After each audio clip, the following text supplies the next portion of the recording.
यहाँ जो सनातन परंपरा है, जो सनातन धर्म है और जिसके पुरोधा हैं तथागत बुद्ध, ये हिंदुइज्म तो कुछ भी नहीं उसके आगे। हिंदुइज्म तो वर्णवाद है, हिंदुइज्म तो तर्क से भागने वाली चीज़ का नाम है। आप कह रहे हैं कि जो सनातन धर्म है वो तथागत बुद्ध का लाया हुआ है। Yes, yes. तो ये जो हिंदू सनातनी बनते हैं ये कौन? सनातन पर भारत में 500 साल से पहले का कोई हिंदू मंदिर नहीं मिलेगा, क्योंकि हिंदुओं में मंदिर बनाने की, मूर्ति की कोई परंपरा नहीं थी। मंदिर, बौद्ध मठ बनाने की, बौद्ध मंदिर बनाने की या मूर्ति बनाने की परंपरा बौद्धों में थी। और बौद्ध जितने भी पुराने मंदिर आपको मिलेंगे 500 साल से पहले के खुदाई में, वो सबका आप देखेंगे तो वो सारे बौद्ध मंदिर थे। स्वामी विवेकानंद जी ने अपने जो उनकी राइटिंग्स हैं उसके वॉल्यूम 7 के अंदर उन्होंने कहा है कि जो पुरी जगन्नाथ का जो मंदिर है वो भी बौद्ध मंदिर था, जिसको वैष्णव लोगों ने उसको कब्जा लिया और महाबोधि टेम्पल को कब्जा लिया।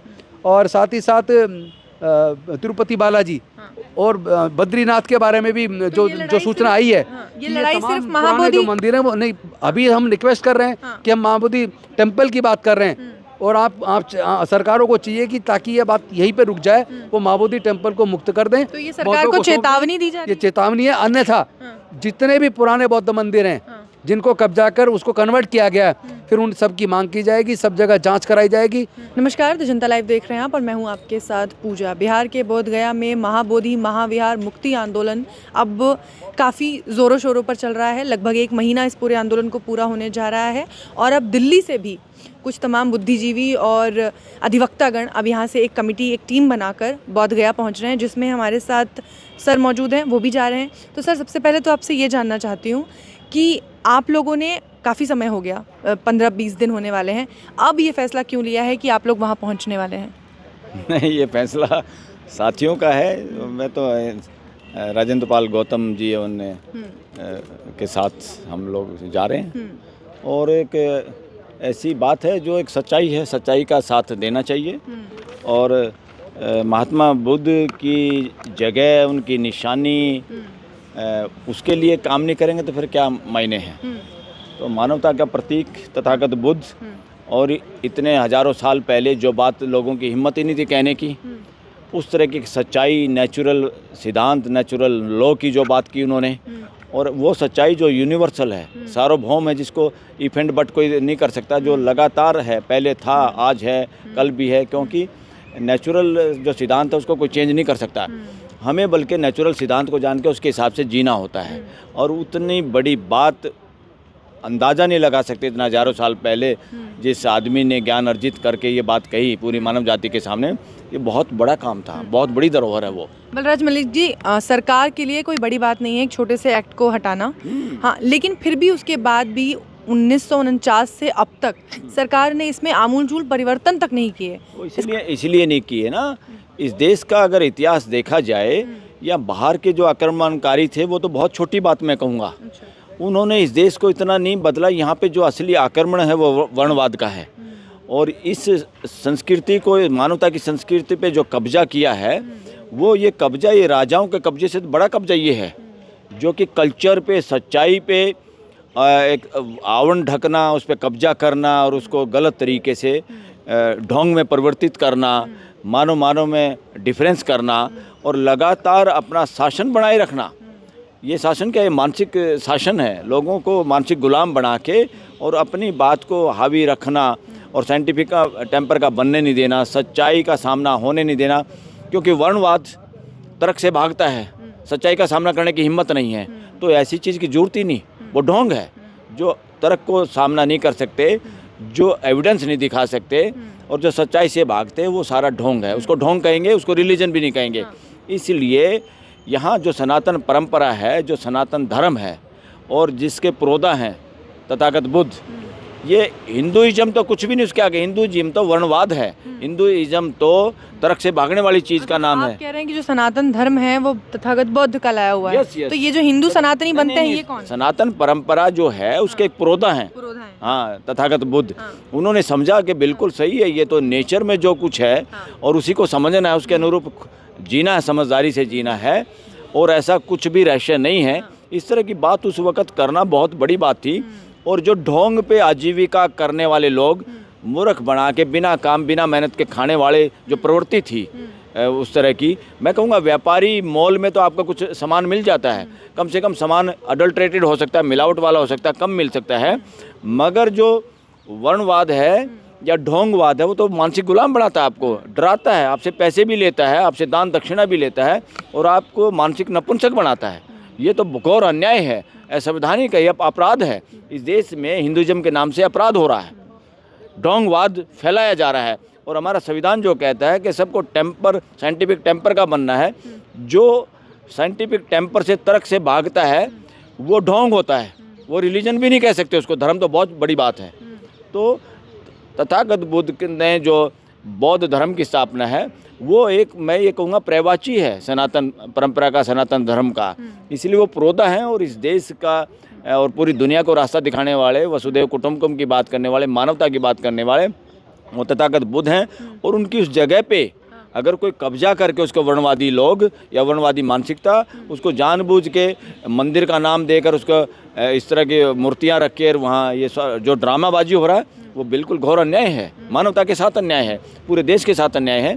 ये पूरा देश फख्र महसूस करता है तथागत बुद्ध पे। आप मंदिर की बात कर रहे हैं, वो तो गौतम बुद्ध को ही कहते हैं, तथागत गौतम बुद्ध को, कि वो विष्णु के अवतार हैं, हिंदुओं के भगवान हैं। जब कोई अवतारों में विश्वास करेगा तभी तो कहेंगे।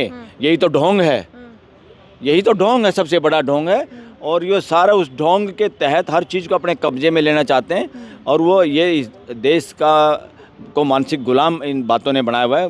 देश को इससे आगे बढ़ना होगा। कोई अवतार उत्तर नहीं होता, पूरी मानव जाति बाकी बेकार हैं क्या? कुछ अवतार हैं बाकी बेकार हैं क्या? ये अवतार की प्रथा है, दिस इज नॉनसेंस। और महात्मा बुद्ध को भी अवतार घोषित करके उसको अपने अंदर शामिल करके ताकि आम जनता गुमराह हो जाए और उस बात का प्रचार प्रसार ना हो ना। तथागत गौतम बुद्ध। हाँ।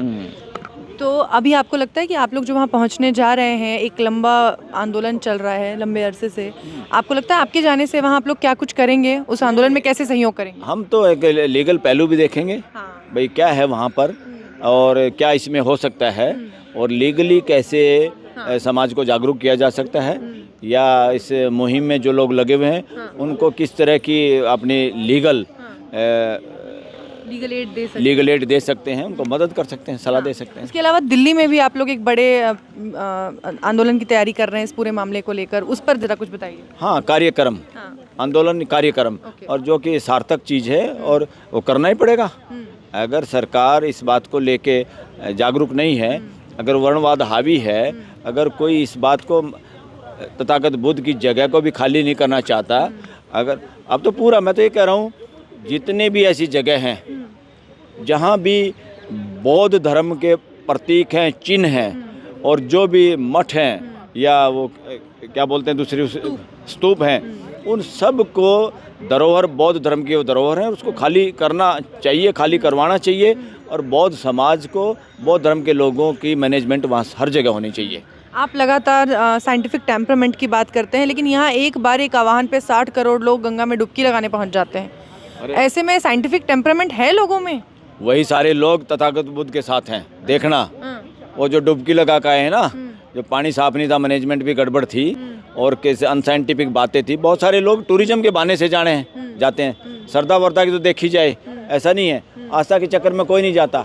आस्था तो सेकेंडरी है, पहले तो टूरिज्म है। तो देश के जो लोग वहाँ गए हैं, कोई ये समझ ले कि ये ब्लाइंड फॉलोअर हैं किसी के या वर्णवाद के ब्लाइंड फॉलोअर है, ये बिल्कुल नहीं है। वो एंजॉय कराए, देखाए क्या तमाशा है वहाँ पर, क्या है होता है। वो सारे के सारे लोग, मुझे जो लगता है, वो दिल से तथागत बुद्ध को कोई इग्नोर नहीं कर पाएगा और तथागत बुद्ध के पाले में खड़े नजर आएंगे। वो सारे लोग वर्णवाद के पाले से निकल के तथागत बुद्ध के पाले में नजर आएंगे लोग। आप लोग कह रहे हैं कि जो तमाम मंदिर हैं जिनका उल्लेख किया, ये जो मंदिर है ना, वर्णवादी जो लोग हैं, ये सनातनी परंपरा के प्रोदा नहीं है। सनातनी परंपरा को नष्ट करके ही वर्णवाद पैदा हुआ। सनातनी परंपरा के अगर घोर विरोधी कोई हैं, सनातन परंपरा के को समूल तरीके से नष्ट करने वाले जो लोग हैं, वो वर्णवादी मानसिकता है। चलिए, बहुत बहुत शुक्रिया आपका सर, बहुत धन्यवाद। तो राजेंद्र पाल गौतम जी, अब आप भी पहुंच रहे हैं महाबोधि महाविहार मुक्ति आंदोलन में, और आपके जाने का कारण मुख्य क्या है? अभी आपको क्यों लगा कि अब आपको इस आंदोलन में शामिल होना चाहिए? नहीं, पहली बात तो मैं आपकी जानकारी दुरुस्त कर दूं। अब से करीब 25-26 साल पहले जब ये महाबोधि टेम्पल की मुक्ति का आंदोलन जापानी बेकू बनते सुरेश सेसई जी के नेतृत्व में किया गया था, जंतर मंतर पर महीनों तक प्रदर्शन चला था। तो उस वक्त भी हम समता सैनिक दल के जिम्मेदार पदाधिकारी थे और राष्ट्रीय कोषाध्यक्ष थे, और उस नाते हम उस पूरे आंदोलन में शरीक रहे हैं, लंबे समय तक शरीक रहे हैं। और महाबोधि टेम्पल की मुक्ति के लिए समय समय पर हर आंदोलन में हम शरीक रहे हैं। और अभी भी अब से तकरीबन 7-8 महीने पहले आकाश लामा जी, मैं और कई और लोग, एक प्रतिनिधि मंडल अल्पसंख्यक आयोग के चेयरमैन और बाकी सदस्यों से मिला था, और वहाँ हमने उनसे मांग की थी कि बुद्धिस्ट महाबोधि टेम्पल को मुक्त करने के लिए बिहार सरकार को बोलिए कि वो बीटी एक्ट 1949 एक्ट को रिपील करें और नई मैनेजमेंट कमेटी बनाकर बौद्धों को सौंपें। इस बारे में जो भी अध्यादेश लाना पड़े या कोई बिल लाना पड़े वो सरकार लेके आए। और उसके बाद वहाँ पे मीटिंग भी हुई है पटना के अंदर अधिकारियों से। पटना में हमने प्रदर्शन भी किया, और अब से करीब 3 महीने पहले उस प्रदर्शन में भी मैं शामिल था। तो ऐसा नहीं है कि मुझे अब लगा है। जैसा कि आपने खुद जिक्र किया कि 25-26 साल पहले आपने एक आंदोलन से जुड़ा हुए आंदोलन में भी सहयोग किया था। लंबे अरसे से आंदोलन चल रहा है, छोटी सी मांग है, एक छोटा सा एक्ट है जिसको सरकार को हटाना है। किसी बड़े चीज़ की ज़रूरत नहीं है, कानूनी दांवपेच भी इतना ज़्यादा नहीं है, फिर भी आखिर इससे सरकार करनी क्यों काट रही है? मैं एक जानकारी दे दूँ कि सन 2012 में दार्जिलिंग के एक अधिकारी, गवर्नमेंट ऑफिसर ने सुप्रीम कोर्ट के अंदर एक पिटीशन लगाई थी कि महाबोधि टेम्पल का संचालन बौद्धों को दिया जाए। और उसके बाद सुप्रीम कोर्ट ने 2018 में जजमेंट दिया और उन्होंने कहा कि महाबोधि टेम्पल के मैनेजमेंट कमेटी का जो एक्ट है उसको बनाना या रिपील करने का जो अधिकार है वो बिहार की असेंबली को है, बिहार की सरकार को है, और हम इसमें इंटरफेयर नहीं कर सकता। बिहार सरकार से मांग कीजिए, ठीक है। तो बिहार की जो सरकार है, हम उन्हीं से निवेदन कर रहे हैं कि आप इस एक्ट को रिपील कीजिए, अध्यादेश लाइए, और फिर मैनेजमेंट कमेटी नई बनाकर बौद्धों को सौंपिए। इसके बारे में जो भी बिल लाना पड़े लाइए। और ये मांग अब विदेशों में भी कई जगह पर बौद्ध लोग उठा रहे हैं, चूँकि अम्बेडकरवादी बुद्धिस्ट लोग पूरे दुनिया में बसे हुए हैं। दूसरा मैं बता दूं, बेशक जनगणना की जो आंकड़े वो ये कहते हैं जी 0.67% के आसपास बौद्ध लोग हैं भारत में, लेकिन सच्चाई में आपको बताऊं कि भारत में 10 करोड़ से ज़्यादा लोग बुद्धिस्ट विचारधारा में भरोसा करते हैं, जो अम्बेडकरवादी हैं, और वो धीरे धीरे इतने लोग बौद्ध बन रहे हैं। आज जब सर्वे होगा, सेंसस होगा, तो सेंसस में आपको पता लगेगा करोड़ों लोग बौद्ध बन चुके, चूँकि इतिहास बताता है देश का SC, ST, OBC और कन्वर्टेड जो रिलीजियस माइनॉरिटीज़ हैं उनके तमाम के पूर्वज बौद्ध थे। भारत में 500 साल से पहले का कोई हिंदू मंदिर नहीं मिलेगा, क्योंकि हिंदुओं में मंदिर बनाने की, मूर्ति की कोई परंपरा नहीं थी। मंदिर बौद्ध मठ बनाने की, बौद्ध मंदिर बनाने की या मूर्ति बनाने की परंपरा बौद्धों में थी। और बौद्ध जितने भी पुराने मंदिर आपको मिलेंगे 500 साल से पहले के खुदाई में, वो सबका आप देखेंगे तो सारे बौद्ध मंदिर थे। स्वामी विवेकानंद जी ने अपने जो उनकी राइटिंग्स हैं उसके वॉल्यूम 7 के अंदर उन्होंने कहा है कि जो पुरी जगन्नाथ का जो मंदिर है वो भी बौद्ध मंदिर था, जिसको वैष्णव लोगों ने उसको कब्जा लिया और महाबोधि टेम्पल को कब्जा लिया। और साथ ही साथ तिरुपति बालाजी और बद्रीनाथ के बारे में भी जो सूचना आई है, ये लड़ाई सिर्फ महाबोधि जो मंदिर है वो नहीं। अभी हम रिक्वेस्ट कर रहे हैं कि हम महाबोधि टेम्पल की बात कर रहे हैं, और आप सरकारों को चाहिए कि ताकि ये बात यहीं पे रुक जाए, वो महाबोधि टेम्पल को मुक्त कर दें। तो ये सरकार को चेतावनी दी जा रही है? ये चेतावनी है। अन्यथा जितने भी पुराने बौद्ध मंदिर हैं जिनको कब्जा कर उसको कन्वर्ट किया गया, फिर उन सब की मांग की जाएगी, सब जगह जांच कराई जाएगी। क्योंकि अभी मैं आपको बता दूं, सोमनाथ टेम्पल में भी जो खुदाई हुई थी, जो खुद आदरणीय नरेंद्र मोदी जी ने मुख्यमंत्री रहते शुरू की थी, वहाँ भी वो भी पूरा बौद्ध मंदिर है नीचे। तो जितनी गुफाएं हैं 2000 के आसपास, तमाम गुफाओं में आप देखेंगे तमाम बुद्ध के अवशेष मिलेंगे, बुद्ध की मूर्तियाँ मिलेंगी। तो ये बात समझ में आ जानी चाहिए। पूरा भारत, अखंड जो भारत था, जिसमें बांग्लादेश भी था, नेपाल भी था, पाकिस्तान भी था, अफगानिस्तान भी था, ये पूरा भारत ही बौद्ध था। तो ये बात सबको समझ आनी चाहिए। और मैं तो चाहता हूँ कि सरकार, देश में शांति बनी रहे, भाईचारा बना रहे, सरकार पहल करे और ब्राह्मण लोग भी अपना दिल बड़ा करें और महाबोधि टेम्पल को मुक्त करें। चलिए, बहुत बहुत धन्यवाद सर आपका।